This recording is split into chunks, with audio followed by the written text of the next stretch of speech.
কুরবানি এবং আকিকা আপনাদের খেয়াল রাখতে হবে যে দুটি ইবাদত। প্রথম কথা হচ্ছে ইবাদত ভিন্ন দুটি ইবাদত। কারণ কুরবানি এটা বছরের একটা নির্ধারিত সময়, জিলহজের 10 তারিখে, এবং তারপরে আরো 2 দিন বা 3 দিন, এই সময়গুলোতে আপনি কুরবানি করতে পারবেন। তাহলে এটা হজের মৌসুমে জিলহজ মাসে করতে হয় কুরবানি। কিন্তু আকিকা কিন্তু এরকম না। আকিকাটা যে কোনো মাসে হতে পারে। আকিকাটা হচ্ছে নবজাতক সন্তানের ভূমিষ্ঠ হওয়ার পরে শুকরিয়া স্বরূপ আল্লাহর কাছে যে কুরবানিটা করতে হয় সেটাকে আমরা বলি আকিকা। হাদিসে এসেছে আকিকা। তো সেটা হচ্ছে সন্তান কখন ভূমিষ্ঠ হলো সেটার উপর নির্ভর করে। কারো সন্তান রমাদানে হতে পারে, কারো সন্তান জিলহজ মাসেও হতে পারে, শাওয়ালে হতে পারে, রজাবে হতে পারে। আকিকার ক্ষেত্রে আল্লাহ রাসূল সাল্লাল্লাহু আলাইহি ওয়াসাল্লাম বলেছে আনিল গুলামি শাতান ওয়া আনিল জারিয়াতি শাত, অর্থাৎ ছেলে হলে 2টি ছাগল দিয়ে আকিকা করো, এবং যদি মেয়ে হয় তাহলে 1টি ছাগল দিয়ে আকিকা করো। তো সেক্ষেত্রে কুরবানিতে কিন্তু এরকম বিধান নেই। কুরবানিতে কিন্তু 1টি ছাগল দিয়ে আপনি কুরবানি করলে কুরবানি হয়ে যাচ্ছে, সেখানে 2টি ছাগল দেওয়া লাগবে এমন কোনো কথা নেই। তো এভাবে আমরা বুঝতে পারতেছি, খুবই স্পষ্টত কমন সেন্স খাটালেও আমরা বুঝতে পারতেছি, এবং আল্লাহ রাসূল সাল্লাল্লাহু আলাইহি ওয়াসাল্লামের ভাষ্যগুলো অনুসারে আমরা বুঝতে পারছি দুই ধরনের ইবাদত।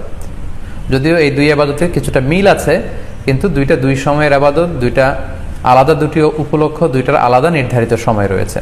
যেমন আকিকার ক্ষেত্রে সুন্নাহ হচ্ছে বাচ্চা যেদিন জন্মগ্রহণ করবে তার 7ম দিন শেষে 7 দিন পরে আপনি আকিকা করবেন। আল্লাহ রাসূল সাল্লাল্লাহু আলাইহি ওয়াসাল্লাম বলেছেন কুল্লু গুলামিন মুরতাহানুন বিআকিকাতিহি তুযবাহু আনহু ইয়াওমা সাবিহি, প্রত্যেক সন্তানের আকিকা দিতে হয় তার 7ম দিনে, ওয়া ইউহলাকু ওয়া ইউসাম্মা, এবং 7ম দিনে মাথার চুল ফেলে দিতে হয়, তার সুন্দর একটি নাম রাখতে হয়।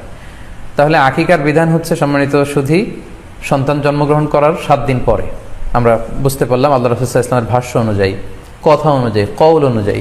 এবার যদি আমরা আল্লাহ রাসূল সাল্লাল্লাহু আলাইহি ওয়াসাল্লামের আমল দেখি, ওনার ব্যক্তিগত আমল কি ছিল, সেক্ষেত্রে সহিহ ইবনে হিব্বানের একটি হাদিস উল্লেখ করব, যেটিকে ইবনে হাজার আল আসকালানি উনি ওনার ফাথুল বারিতে সহিহ হিসেবে উল্লেখ করেছেন। আয়েশা রাদিয়াল্লাহু তাআলা আনহার বর্ণনা, তিনি বলেন যে আক্কা রাসূলুল্লাহ সাল্লাল্লাহু আলাইহি ওয়াসাল্লাম আনিল হাসানি ওয়াল হুসাইনি ইয়াউমা সাবিঈ ওয়া সাম্মাহুমা। আল্লাহ রাসূল সাল্লাল্লাহু আলাইহি ওয়াসাল্লাম নিজে ওনার দৌহিত্র অর্থাৎ ওনার নাতি হাসান এবং হুসাইনের আকিকা নিজে করেছেন 7ম দিনে, এবং 7ম দিনে তাদের নাম রেখেছেন। একজনের নাম রেখেছেন হাসান, আরেকজনের নাম হুসাইন। অর্থাৎ হাসান রাদিয়াল্লাহু আগে জন্মগ্রহণ করেছিলেন, ওনার চেয়ে ছোট ছিল হুসাইন, উনি পরে জন্মগ্রহণ করেছেন। তো ওনাদের জন্মের পরে 7 দিন পরে আল্লাহ রাসূল সাল্লাল্লাহু আলাইহি ওয়াসাল্লাম ওনাদের আকিকা দিয়েছিলেন, এবং 7ম দিনে উনি আকিকাও দিয়েছেন এবং তাদের নামও রেখেছেন।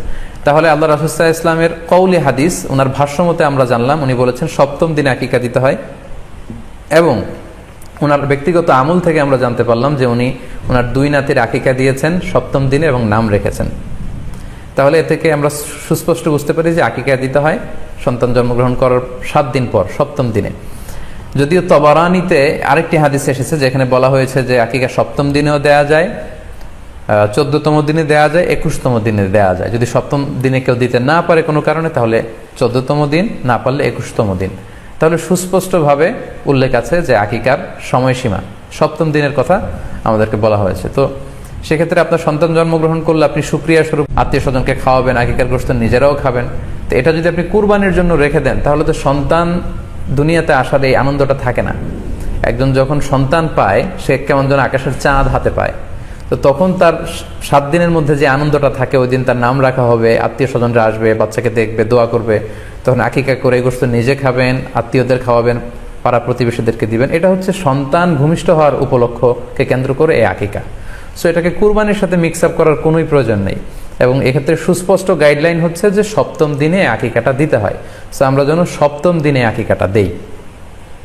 তবে হ্যাঁ, এখন প্রশ্ন হচ্ছে 7ম দিনে কেউ দিতে পারেননি, 14তম দিনেও দিতে পারেননি, 21তম দিনেও দিতে পারেননি, হাতে টাকা ছিল না, সামহাও কোনো কারণে মিস করেছেন, তখন আপনি যখন সুযোগ হয় তখন করে দেন। ওই প্রেক্ষাপটে আপনি যদি কুরবানির সময়ও আকিকা দিয়ে দিতে চান, এটা আদায় হয়ে যাবে ইনশাল্লাহ। আশা করা যায় আদায় হয়ে যাবে, এবং এটা জায়েজ আছে। তবে এটা সুন্নাহ নয়। সুন্নাহ হচ্ছে 7ম দিনে আকিকা দেওয়া।